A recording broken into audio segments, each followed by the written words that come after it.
I started this channel a year ago with the question, do composers need to be on YouTube? And it's been a crazy year and I learned so much, and I think I have a surprising answer to that question. So the very first thing I want to talk about is what challenges YouTube brought to me as a composer and how it impacted my life and my career. YouTube is a very interesting animal, especially as a composer and someone who's not visual. There's so many different things you need to be aware of. Filming, lighting, editing, graphic design, titling. And all of those things impact a video, but they also don't matter in some senses. So what I really learned, first off, is so much about social media and human psychology and marketing. That's probably the biggest takeaway I got in this past year. Learning how to package ideas and tell stories in ways that are not just, hey, look at me, I make really cool music. Starting YouTube was just an idea that started for me because I thought, hey, I should have some sort of online presence that helps me get more gigs. Right now, I only have 190 subscribers. But through YouTube and through all my studying of YouTube and how it works, I actually doubled my Instagram followers in the past couple of weeks. A lot of the same principles apply to understanding how and why something goes viral and to understand how to capture people's attention. And I think, first off, the very first thing I learned with YouTube is how to get people's attention. And that is a very powerful thing as a composer. So, filmmaking and YouTube go hand in hand, and this is my second point. There's a lot of filmmakers on YouTube right now. Curry Barker just made Obsession. Kane Parsons just did Backrooms. Earlier this year, we had Markiplier with Iron Lung. YouTube is a platform where a lot of filmmakers hang out and put out their work. Why are composers not on YouTube engaging with their work? If you want to be in a conversation with filmmakers, you should be in the room where filmmakers are convening. Now, the problem a lot of people have with being a content creator on YouTube is this idea that you become an internet guru and you start selling services and lessons and promising results you can't guarantee. But the more I look into YouTube, the more I realize just how powerful this thing is in general. And at the end of the day, being a musician has always been about being a teacher and passing on your skills to the next generation. I think that's an essential part of being a musician, and the internet just means we do it digitally now rather than just always online. So, yes, being on YouTube, you do end up in that cycle of, oh, I'm just starting to share my art, and then you go down the rabbit hole of, oh, maybe I should offer coaching or I should do lessons. And honestly, that's something I'm exploring. But I don't think that's something that needs to be feared. I think that's something that actually should be embraced. For example, I had one reel go viral about a month ago, and it brought me so much work. Commission work, freelancing work. At the same time, I would have never met half these people in person. I'm talking to people in Alabama, in Germany, in Belgium, in France, in California. And you get a much wider net being on YouTube and on social media than you would if you were going to every mixer in the city of Los Angeles or in the city of New York. Now, the connections are a little different because you don't have that immediate in-person connection, but here's the thing. What really changed is people are reaching out to me rather than me reaching out to them, which saves me so much time and so much heartbreak being constantly rejected. I've been making the joke that I feel like a woman on Tinder right now because my inbox is constantly flooded with low-value propositions like, hey, what up, bro? Some people are being kind of aggressive about it, which is very interesting. And then every once in a while I get like an actual message that, okay, like I can respond to this. There's something here worth responding to. Not just, what's up? Now, being on YouTube, there's so much time and effort that goes into a single video, and it can be a lot for a composer who wants to focus on composing. Well, the thing that had to happen, at least for me, that I think a lot of other composers need to kind of consider, is you're running a composition business. You're not just composing. You're not being hired to be a composer. You are running a composing business. So with that in mind, working on YouTube kind of started getting me thinking more about what it means to actually run a successful business. Because YouTube is marketing at the end of the day. YouTube is an opportunity to get your work in front of others. It's an opportunity for people to get to know you and know your service or your product. And I think that's very important to think like a business rather than just, hey, I'm an artist. Because when you start thinking like a business, you realize, okay, there's so many things that you have to do to keep just to keep everything running. And it's not all music. There's a lot of cold outreach. There's a lot of marketing. There's a lot of meetings, a lot of emails, a lot of budgeting and data tracking and all these things that at the end of the day, like you're probably writing music 10% of the time versus 100. But you need to make the money in order to do the composition work, which makes you more money. It's that saying that time is money, but I kind of want to flip it backwards, that money is time. When you think of it like this, the more money you make, the more of your time you're able to buy back. So right now, I'm a solo operation. I shoot my videos, I edit my videos, I write my own music, I do all my own marketing, my own content, my own outreach, my own strategy, everything. Well, I'd like to hire an editor. Once I have the money to hire an editor, I'd love to throw all these stuff to them, and I'd love to hire a manager, and I'd love to hire people to actually like take care of the things I don't want to do, giving me more time to write music. But as a business, as a solo business, I am not hiring anybody right now. When I do hire people, they have a specific job that I am paying them, and the point of me paying them is to free up my time. So that started to make a lot more sense to me this past year. The other thing that working on YouTube kind of taught me is how much I actually just love my art. That's kind of been a running theme of my podcast lately, but it's been something that I've kind of struggled with in the past and something that I've really kind of had difficult issues trying to get back into. But right now, I'm at a point where I'm writing music for me. I'm making movies for me. I'm not just doing everything for a paycheck. And then what you kind of realize is like, hey, like this could be really cool content. Content doesn't need to be something you do because you have to do it. It should be something you genuinely enjoy doing and you get addicted to doing. Like, it's almost a publicity stunt when you think about it. You can design music or you could compose a piece or do something really cool with the intention of it being, holy hell, this is really cool. I should make a YouTube video about it. And suddenly, a passion project becomes a marketing item for you, and it also becomes a portfolio piece. You're taking 3 different things that you know you need to do and making one project out of it, further saving you time as well. And studying YouTube and learning about the YouTube ecosystem really kind of hammered this home for me, because I was one of those artists that's like, man, I hate social media. I hate being on social media. I hate doing social media. And then it kind of became, oh, wait. This is a really cool opportunity to do something different and to do something original. And I don't think there's a lot of composers doing what I'm trying to do on this channel, which, by the way, there's a whole other video coming soon about the whole strategy and outline that's going into this, because you may have noticed I took a little detour the past couple of weeks and did not post anything. I've kind of had to figure things out, but anyway, that's coming soon. Back to this topic. Being on YouTube also helped me kind of conquer, not completely, some confidence issues. Like if you compare this video now to my first video, oh boy, my confidence on camera is so different. I want to try doing more live streams because that is a very thrilling experience. I've done a couple synth jams. I want to do more masterclasses. But being on live also forces a very different sort of pressure on you. Not to mention composing live. Oh my God, what a unique experience that is. The other thing I want to try doing is more in public conversation and talk. Like I was going to go to a local park today and try filming, and I couldn't find a spot, and it's kind of an excuse. And you do feel a little cringy. You feel cringy as hell when you're sitting there talking to a camera, making a YouTube video with people just walking around you. And I want to get over that. I am really trying to use social media as a way to boost my confidence, make myself just better, more personable, a better speaker. And I think getting over the cringe and getting over that weird, uncomfortable feeling is really important for me. And I think it's going to be very important for you. And I think that's my next step, is to start trying to just film myself talking, doing these little videos in public, and try to get more comfortable with it.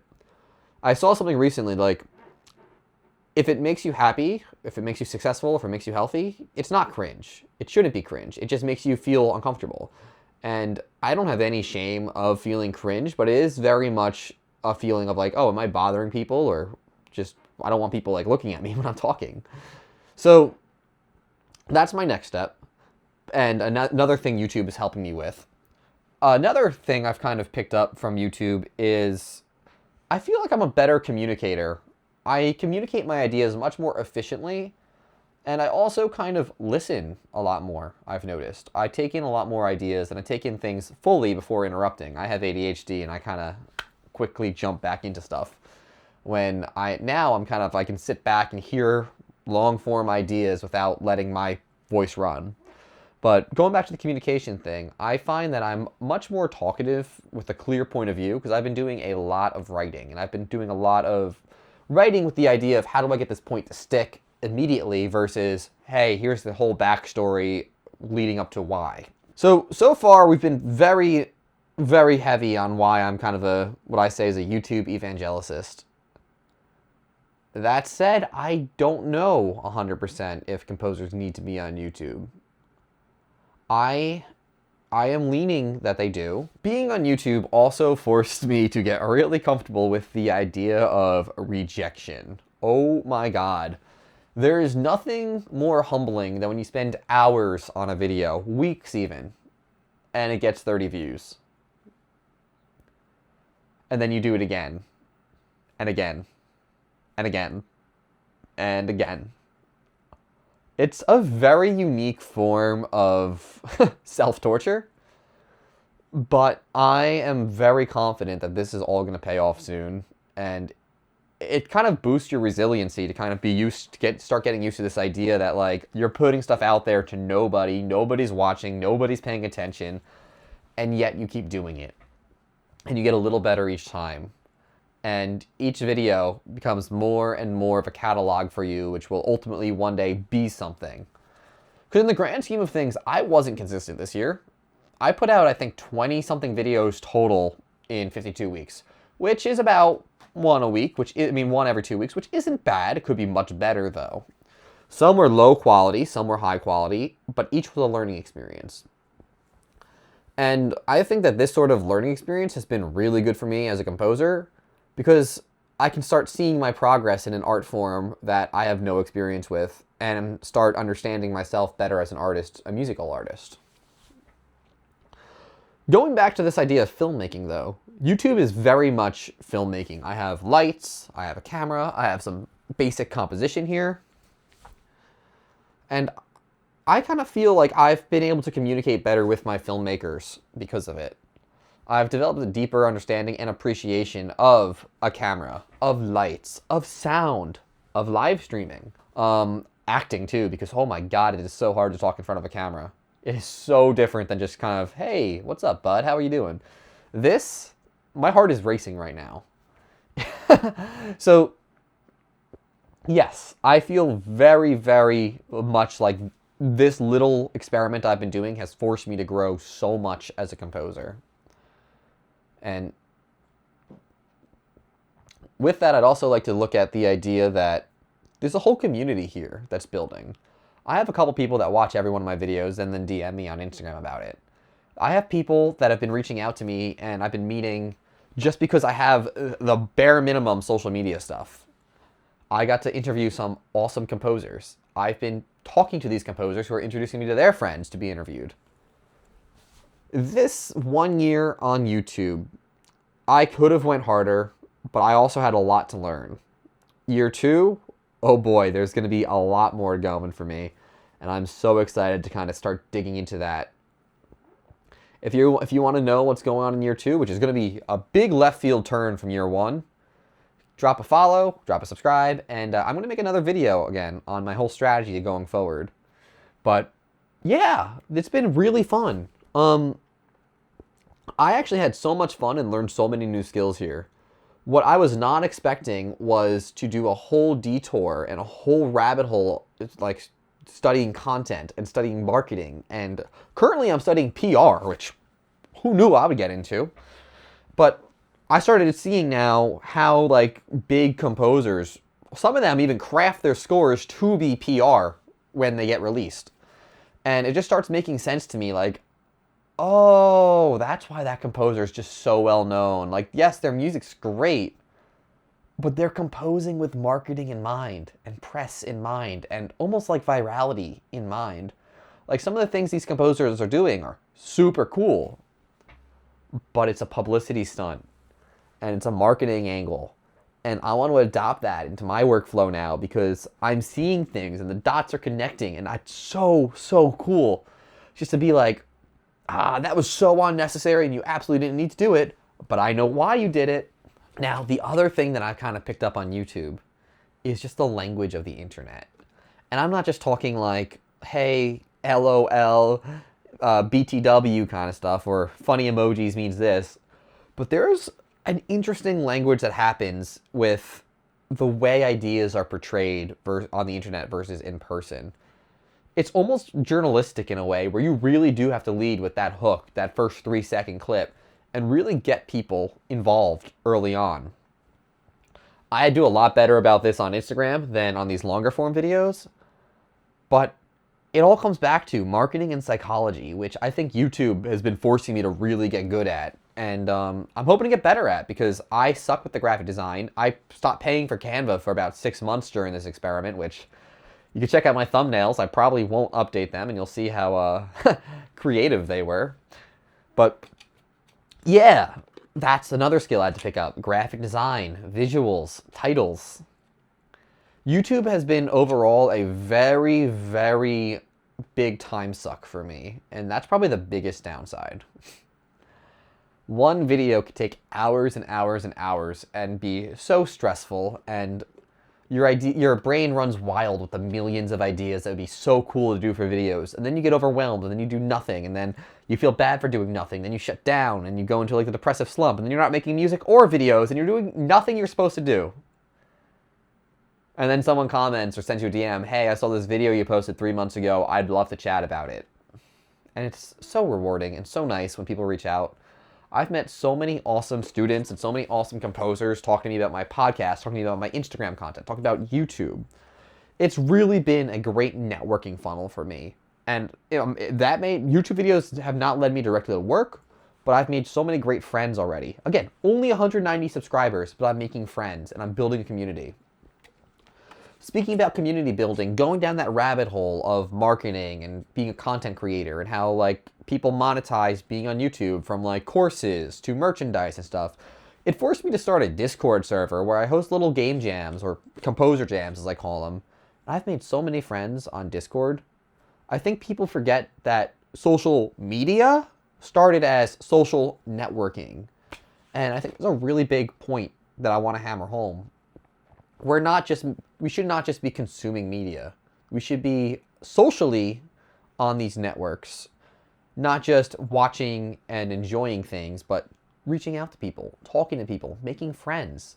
That's the best way to succeed in any business, and especially in the music business, where who you know, how they know you, and how much they like you is such a big part of what this industry is. Social network. Don't just do social media. But yeah, so understanding the content creator ecosystem, or the creator economy, as many call it, that was something that I had zero foresight on when I started YouTube a year ago. And now I feel like I have a very firm grasp on. I had a buy me a coffee that got shut down immediately because I didn't know what I was doing. But the creator economy is such an interesting thing in this world, okay? The entire population of the planet can tap into you at any point. You have no idea. If you know what you are doing, you can build an incredible audience in any niche that can power you full-time, sustain you career-wise. It is such a powerful force that I don't think people can comprehend.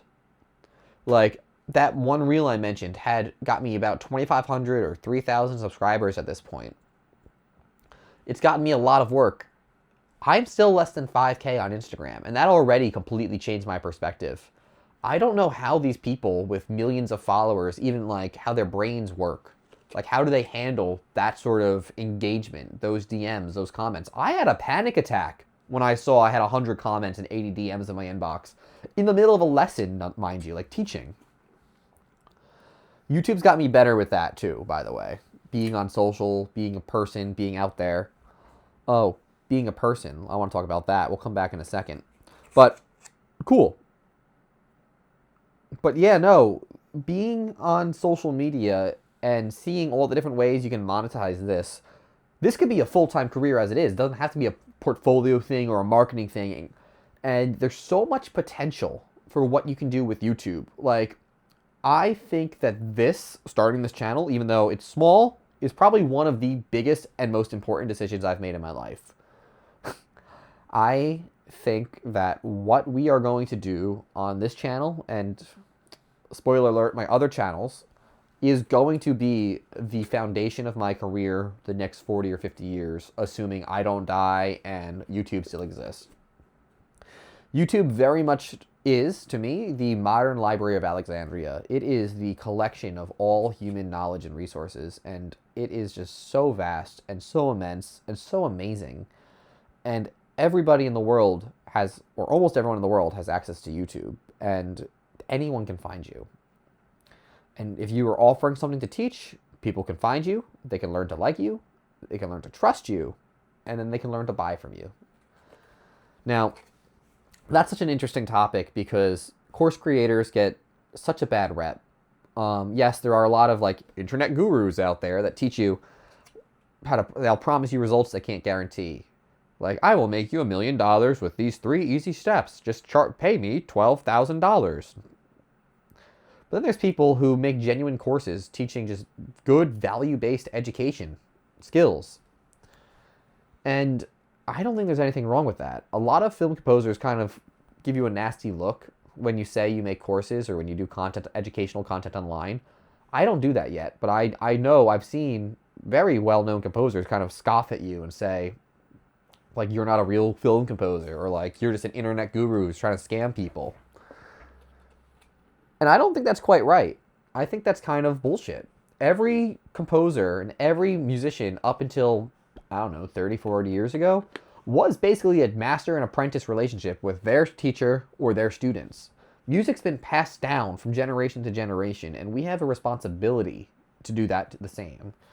And this creator economy gives us the opportunity to do it, to build a career out of it, and make more education available to more people. I think that's very important. Very important. The other thing that I kind of figured out while being on YouTube was who I am as an artist. And again, that's going to be another video. That's a long process. But when you're putting yourself out there, you kind of have to know who yourself is. And the more you do it, and the more you think about it, the more you realize, like, I'm not that. Oh, I am this. And it's a very interesting process, and journaling helped me a ton here. But it definitely is something to look at, because once you start making videos, you're like, oh, this would be a really cool video to make. Oh, that's funny because that's something that interests me, not because it's something that's going to go viral. And then you're like, oh, that might be something that goes viral, and it interests me, and it's like, perfect. So, yes, I am a firm believer in the power of YouTube, and I think every composer, even if it's not YouTube, they should dabble in social media, content creation, and start thinking about themselves like a brand and start worrying about their marketing a lot more than they worry about their music. Their music can be amazing, but if nobody knows who you are, nobody's going to hire you. And being out there and putting yourself out there and developing yourself out there on camera, it's terrifying. It feels like it's a big commitment, and it feels like it's something that, you shouldn't do. Like, you should hide in the corner and be behind the scenes like most film composers are. But let me tell you that this has been one of the best things I've ever done.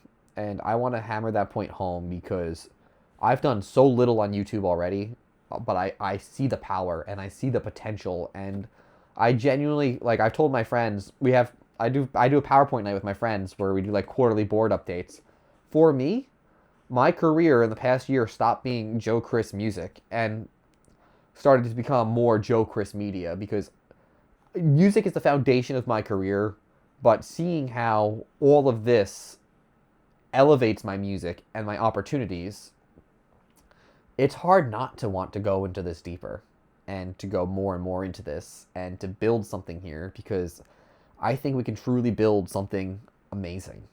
And I'm so excited to share that with you. Short answer, yes, I think composers definitely should do this.